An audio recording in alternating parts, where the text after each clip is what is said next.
Hello friends, Hindi भाषा के इस सेशन में आपका स्वागत है। इससे पहले हम भाषा अधिगम का एक पार्ट कर चुके हैं, ये आपका सेकंड पार्ट है। तो चलिए स्टार्ट करते हैं। आपके सामने पहला क्वेश्चन है, भाषा की पाठ्य पुस्तक का प्रथम गुण क्या है? ऑप्शन नंबर ए, भाषा ज्ञान की वृद्धि। ऑप्शन नंबर बी, व्याकरण की जानकारी। सी, वाक्य पटु होना। और डी, धारा प्रवाह बोलना। देखिए, भाषा की जो पाठ्य पुस्तक का प्रथम गुण होता है वो क्या होता है? भाषा ज्ञान की वृद्धि। ठीक है, ये फर्स्ट आपका गुण है। चलिए सेकंड क्वेश्चन करते हैं। पाठ्य पुस्तक के महत्वपूर्ण पक्ष कौन कौन होते हैं? देखिए, पाठ्य पुस्तक का जो महत्वपूर्ण पक्ष है वो अध्ययन पक्ष और रूपात्मक पक्ष दोनों पक्ष होता है। और अध्ययन पक्ष में हम क्या करते हैं कि जो आपकी विषय सामग्री होती है इसमें उसी को महत्वपूर्ण माना जाता है। ठीक है, अध्ययन पक्ष में विषय सामग्री को महत्वपूर्ण माना जाता है। और रूपात्मक पक्ष में जिस तरीके से आपकी बुक का निर्माण हुआ है, जैसे देखने में कैसा है, मतलब आकर्षण है या नहीं, उसमें मुद्रण कितना, प्राइसिंग, जो कागज़ होता है वो कैसा है, अच्छे टाइप का कागज़ है या नहीं, मतलब ये सब चीज़ें सम्मिलित होती हैं। ठीक है, मतलब बाह्य रूप उसका, रूपात्मक फेस। ठीक है, तो यहाँ पर आपका क्या होगा? सी ऑप्शन करेक्ट होगा, ए और बी दोनों। चलिए नेक्स्ट क्वेश्चन करते हैं। पाठ्य सामग्री के प्रस्तुतिकरण में कतिपय महत्वपूर्ण तत्व समाहित है। निम्न चारों विकल्पों में से क्या इनमें से शामिल नहीं है? ठीक है, नहीं है वर्ड बोलना है, तो ध्यान दीजिएगा क्वेश्चन पे। पहला ऑप्शन है पाठ्य सामग्री, सेकंड ऑप्शन है पाठ्य शीर्षक, थर्ड ऑप्शन है पाठ की प्रस्तावना और डी ऑप्शन है पाठ्य की परिचर्चा। देखिए, प्रस्तुतिकरण में जो आपका महत्वपूर्ण तत्व है वो पाठ्य सामग्री भी है, पाठ्य शीर्षक भी है और पाठ की प्रस्तावना भी है। आपका पाठ की परिचर्चा जो है वो शामिल नहीं है।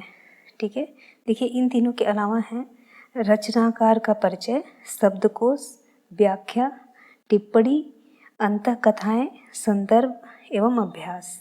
ठीक है, ये सब जो है आपके प्रस्तुतिकरण में महत्वपूर्ण तत्व होते हैं। चलिए नेक्स्ट क्वेश्चन की तरफ बढ़ते हैं। बच्चों की लिखित अभिव्यक्ति के तहत कौन कौन से तत्व समाहित हैं? ठीक है, जो बच्चों की लिखित अभिव्यक्ति होती है, देखिए लिखित अभिव्यक्ति के अंतर्गत क्या क्या? निबंधात्मक प्रश्न। ठीक है, पहला ऑप्शन, सेकंड ऑप्शन है लघु उत्तरीय प्रश्न और सी ऑप्शन है वस्तुनिष्ठ प्रश्न। देखिए यहाँ पर डी ऑप्शन है। देखिए तीनों से ही यहाँ पर उपयुक्त सभी, उपर्युक्त सभी। ठीक है, ये तीनों आपका करेक्ट है, तो यहाँ पर क्या हो जाएगा? ऑप्शन नंबर डी यहाँ पर राइट होगा। ये तीनों जो है वो लिखित अभिव्यक्ति के तहत आते हैं। ठीक है, चलिए नेक्स्ट क्वेश्चन की तरफ बढ़ते हैं। आपका फिफ्थ क्वेश्चन है, यांत्रिक दृश्य उपकरण के अंतर्गत निम्न में से कौन सा तत्व समाहित नहीं है? देखिए, यांत्रिक दृश्य उपकरण के अंतर्गत कौन सा तत्व समाहित नहीं है? पहला ऑप्शन है प्रोजेक्टर, सेकेंड ऑप्शन है मैजिक लैंटर्न और थर्ड ऑप्शन है कंप्यूटर और डी ऑप्शन है चार्ट। ठीक है, जो दृश्य उपकरण यानी जिसको देख सकते हैं। ठीक है, तो समाहित नहीं है, मतलब निगेटिव वाला पूछ रहा है। तो देखिए, प्रोजेक्टर में देख सकते हैं, मैजिक लैंटर्न से भी देख सकते हैं, कंप्यूटर में भी देख सकते हैं। चार्ट जो है वो यांत्रिक दृश्य उपकरण नहीं है। ठीक है, यांत्रिक नहीं है। ठीक है, चार्ट सिंपल होता है। ठीक है, चलिए नेक्स्ट क्वेश्चन की तरफ बढ़ते हैं। सहज दृश्य साधन के अंतर्गत निम्न में से कौन सा तत्व समाहित नहीं है? सहज दृश्य।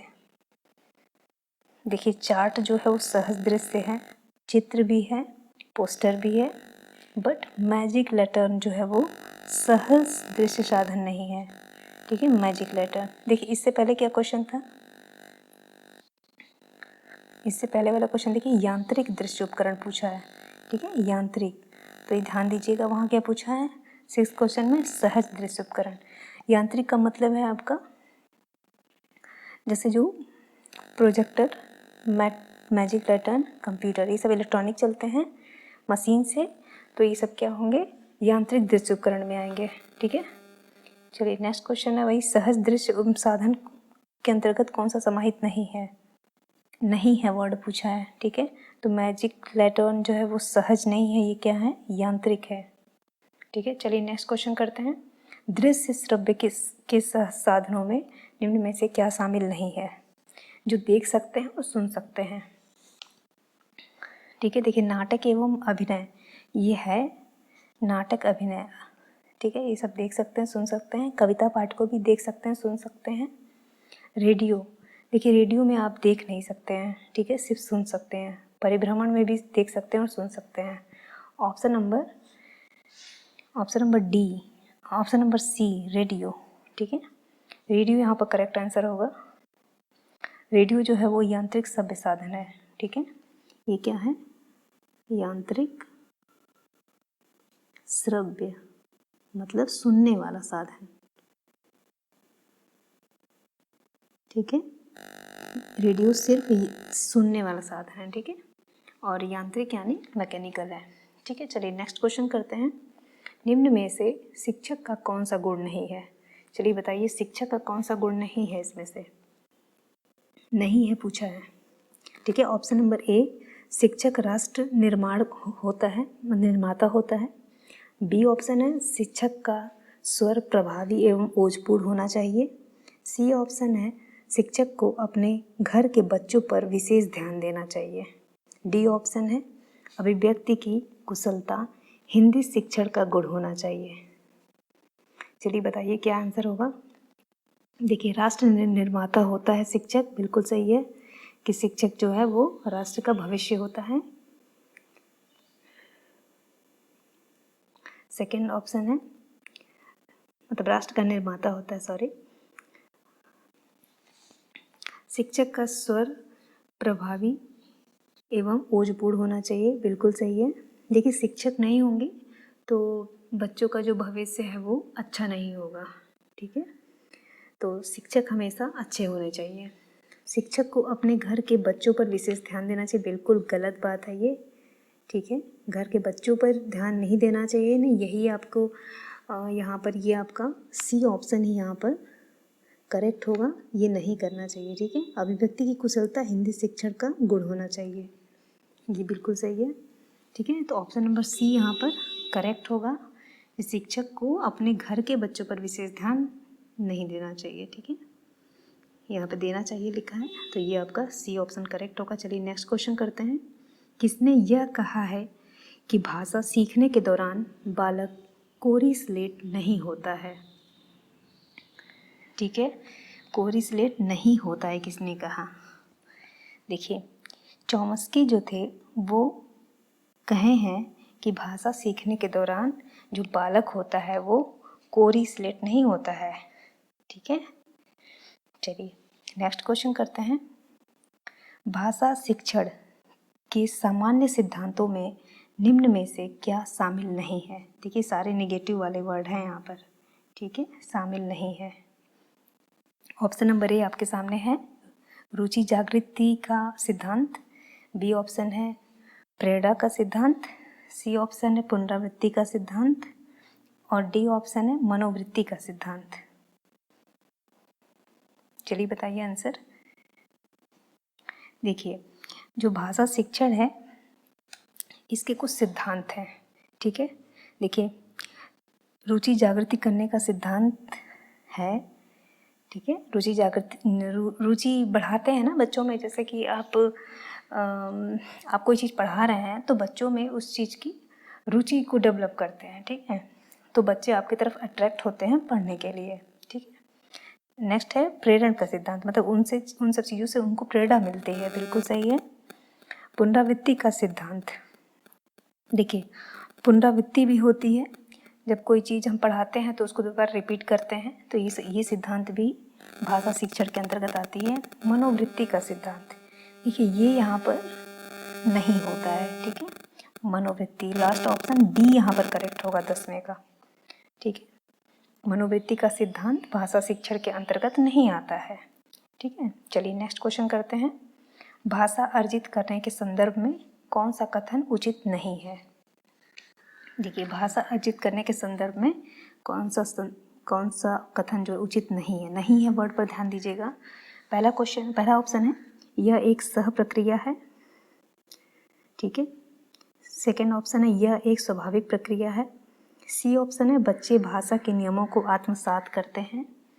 और डी ऑप्शन है बच्चों को नियम बनाना सिखाया जाता है,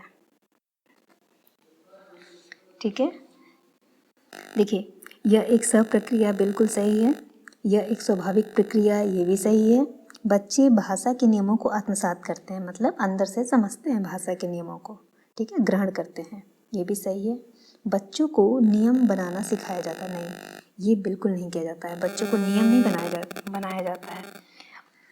नियम को फॉलो करते हैं, बनाते नहीं हैं, ठीक है।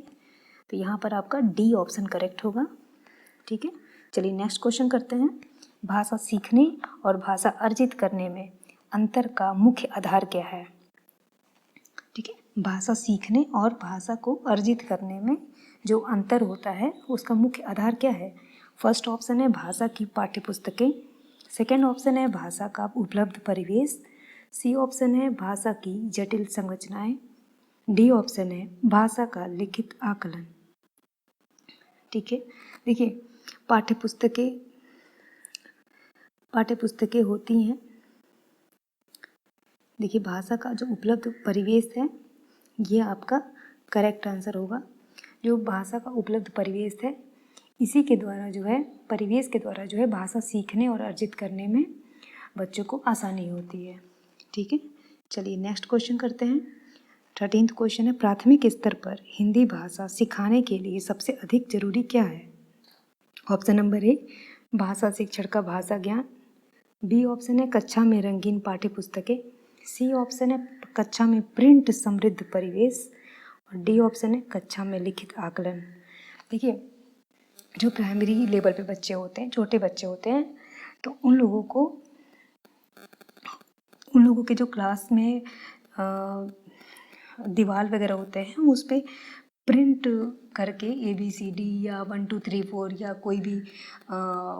कोई भी जो पशु पक्षी के प्रिंट हैं वो सब अगर वहाँ लगा देते हैं तो वो ज़्यादा उन सब चीज़ों से ग्रहण करते हैं, ठीक है।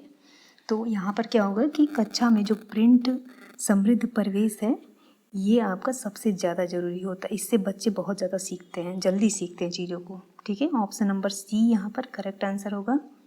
चलिए नेक्स्ट क्वेश्चन करते हैं। वाइगोत्स्की ने भाषा विकास का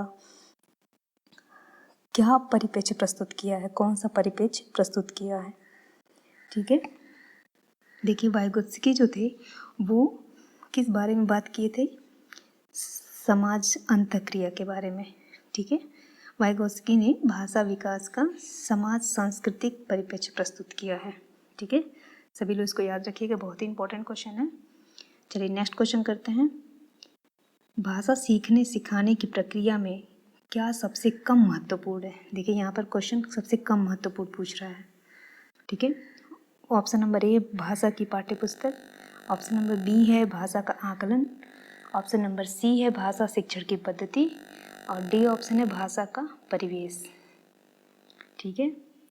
सबसे कम महत्वपूर्ण, जैसे कि देखिए पाठ्यपुस्तक महत्वपूर्ण है, ठीक है। भाषा शिक्षण की पद्धति ये भी होनी चाहिए, भाषा का परिवेश भी होना चाहिए, लेकिन सबसे लीस्ट नंबर पे क्या है, भाषा का आकलन, ठीक है। यहाँ पर बी ऑप्शन करेक्ट होगा। चलिए तो सेशन को समाप्त करते हैं, मिलते हैं नेक्स्ट सेशन में, तब तक के लिए धन्यवाद।